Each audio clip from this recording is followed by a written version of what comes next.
Hi guys, welcome back to my channel. So in today's video I am tackling part 2 of my Q&A. So today I'm answering all of your bag and fashion related questions, albeit most of them are bag related. Again, I have a lot here, so I'm going to try and get through as many as I can. I hope you guys enjoy this and let's get started. So my very first question is budgeting for luxury purchases. So I have changed my kind of method over the years, but currently what I'm doing, and I've been doing it a while, I really like it, is the idea of paying yourself first. So what I do is I don't have a set budget or kind of pot for luxury. I take care of everything else first, and then whatever's left, that's what I spend towards kind of everything else. And that's not just luxury, it encompasses everything else that's left over. So I obviously cover my expenses first, and then I take some money and put that into savings and investments and all that other stuff, and then whatever's left over is my kind of fun money, and I can spend that on whatever I want. And I really like this method just because it allows me to kind of shop guilt-free. You know, I know that my expenses are already taken care of, and I know I have my investments taken care of. I put some money into savings, and then whatever's left over I can spend that freely on whatever I want and fully enjoy it. The next question is, do you plan on joining the Hermès club? And I have been asked this before and I'm sure I've answered it, but if you're talking about a Birkin or a Kelly, I have no plans to get either of those bags anytime soon. I don't imagine a Birkin is in my future. I do like the Kelly a lot, but truth be told, I just don't love it enough to justify buying it. You know, I really like it. I think it's a beautiful bag, but I think when you're talking about that sort of money, you have to really, really love it. And I just don't. So that might change as well as, you know, I get a bit older, but certainly right now, you know, I love my Chanel Jumbo so much, and I love them so much more than I think I would a Kelly or a Birkin. So it just doesn't make sense to me to try and go for one of those bags. So again, personal preference. I think it's, you know, a beautiful design house. They have a lot of lovely items, but for me, it's just not worth it right now. The next question is tips on finding your personal style. And I think it's a really interesting one because, you know, personal style I do think kind of changes and evolves over time. But if you're kind of if you're wanting to narrow it down a little bit more and you don't know where to start, I would always say to look at your wardrobe and look at the pieces that make you feel the best. Because even when I look at my wardrobe, and you know, I'm lucky enough to have quite a few clothes, but there are certain pieces which I gravitate towards, and it's always because they make me feel the best, because they're usually very low maintenance. I can put them on and I instantly feel much more pulled together. And when I look at the kind of similarities, it's always usually to do with quite sharp tailoring. So I love a good blazer, and in winter I love a good coat because they're easy and fuss-free. You know, I don't always have time to spend an hour picking out my outfit, so I really like to rely on pieces which I know are going to look good and I know are going to make me look pulled together. And for me, tailoring is always a really easy way to do that. So I would always say look at the pieces in your wardrobe which are your absolute favorites that you instantly feel great in, and try and replicate those and see what it is about those pieces that makes you feel good. And as soon as you start zeroing in, I really do think that helps guide your other purchases and hopefully helps to build up a very useful and kind of practical wardrobe that also really represents you. The next question I thought was such a great one, and it is, do you ever look at your collection and think to yourself, man, I could have invested in this or that? Do you think you have sacrificed other aspects in life to buy bags? And honestly, I kind of thought about this question and I don't really think that I have, but I also do recognize that I probably like bags more than the average person. Maybe not more than the average viewer, because I assume if you watch me, you quite like handbags too. But I've always really enjoyed bags. I don't feel like I've sacrificed any of the big things in life. You know, we made sure to get on the property ladder as soon as we could. So in terms of properties, you know, I don't feel like I've ever prioritized kind of buying handbags over property. And in terms of other things in life, you know, travel is one that I hear of a lot, and it's kind of the easiest example I can think of. But for me, you know, I do travel a fair bit and I'm lucky to do so now, but I know that some of my friends who kind of grew up in the same place, really travel is what they spend the majority of their money on, and I think that's great and they absolutely would not have it any other way. But I moved and traveled so much as a kid. We lived in, I think, like 5 different countries by the time I was 12, so I felt like I almost kind of got that out of my system. And again, I do travel a fair bit now, but I am definitely someone who enjoys staying at home, and I'm really excited about the move as well. But in terms of things like that, I don't really feel like I have missed out on anything. And I honestly can't really think of anything else where I would rather spend my money. You know, everyone has their thing. I know my brother really loves his cars, you know, Dan likes tech, but I'm not really into anything like that. You know, I love fashion, I love handbags, and they just bring me so much joy. And I don't know if that's really, really sad, but it's true. So I don't feel like I've sacrificed at all. I do feel like, you know, I was lucky enough to travel when I was younger. I still travel a fair bit now. We have, you know, we just bought a house. So for me, no, but again, I guess it just kind of depends on the individual. I do feel very, very lucky to have what I have, certainly.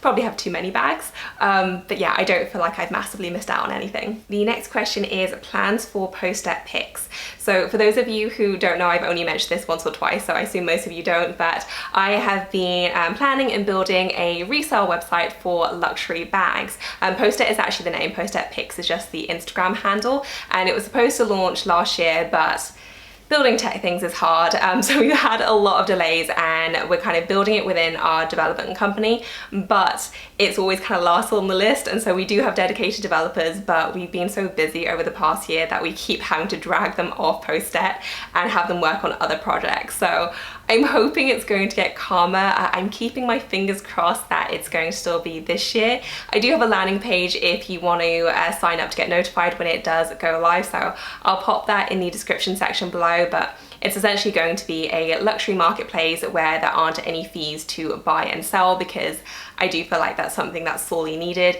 I always get asked where I think the best place is to sell your bags, and I honestly don't think there are many great options.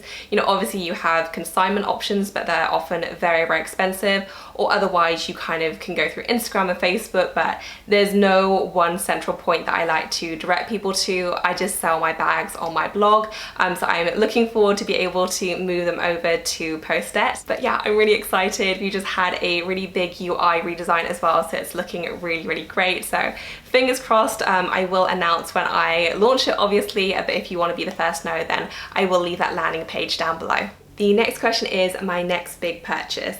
And I say I don't have anything kind of too crazy and major on my wish list, mainly because in terms of big purchases, we just bought a house, so that is a very, very big purchase, and we also have to furnish it as well.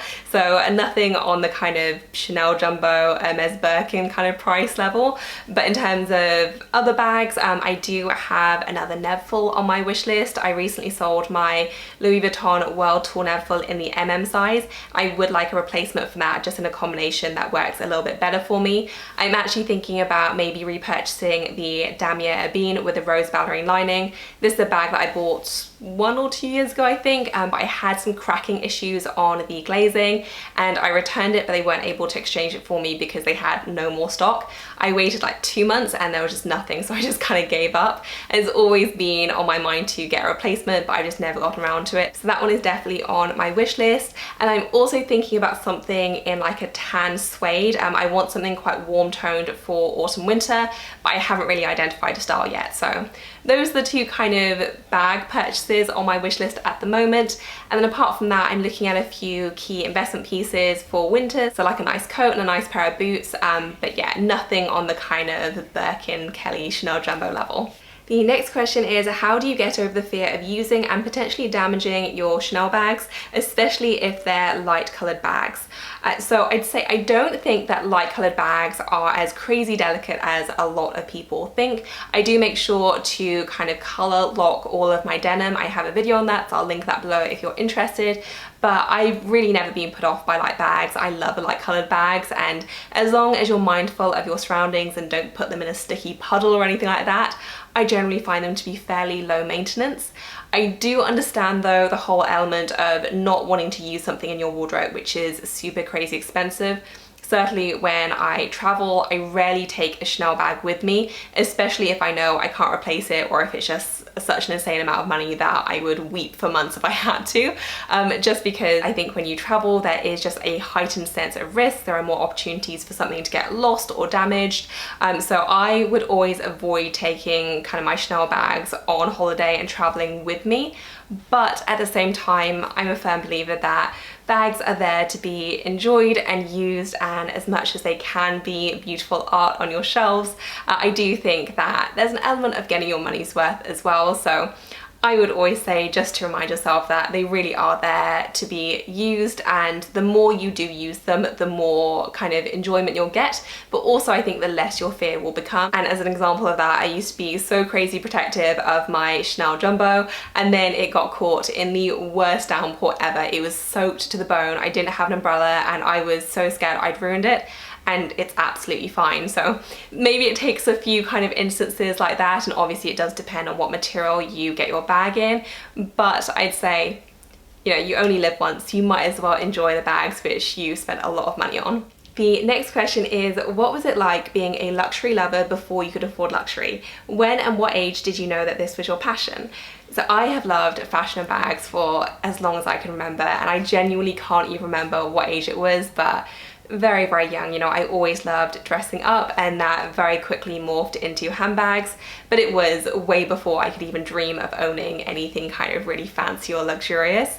In terms of what it was like, I mean, there was no kind of sadness attached to it. I do remember the very first time that we went to Paris, my mum and dad took me when I want to say it was maybe 14 or something like that. And we were walking along and we passed the Chanel store, and they had all these beautifully dressed windows with a lot of their bags, and they had that season a lot of pastel colors, so baby blues and pinks in their tweed. And I just remember thinking, oh my goodness, I've never seen anything more beautiful. I got my mum to take a photo of me outside the Chanel store. We didn't go in because we couldn't afford anything in that store, but I remember taking a photo outside the Chanel store and just hoping that I would be able to buy one day. And it was many, many years before I could, but I did eventually get there. It was pre-loved at first, but I still loved it to bits. But there was no sense of sadness because I just kind of had the belief that as long as I worked hard enough and for long enough, I'd eventually be able to get one. And again, it took quite a few years, but I eventually got there. The next question is, what are your thoughts on buying vintage and pre-loved bags? Would you do it? The answer is yes, I would do it. I have done it. I think buying vintage and pre-loved is a fantastic way of saving money and also finding styles that might not be available right now. My last pre-loved purchase was my vintage Chanel tote that I bought last year when I was in Japan. Love it. I've wanted that bag for so many years. Didn't think I'd ever get it, and it was just kind of sitting there waiting for me. It was so perfect, and I love that bag.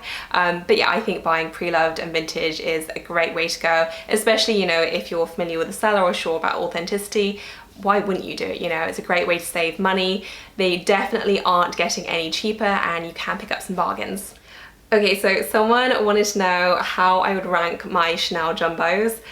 And this does change. I would say that one thing that doesn't change is my black Chanel Jumbo is always number one. And it's not just a soft spot for it because it was my original, but I just think it's the quintessential, you know, that's definitely the one I would keep out of all three. I love my others, but I would just never be without my black Jumbo.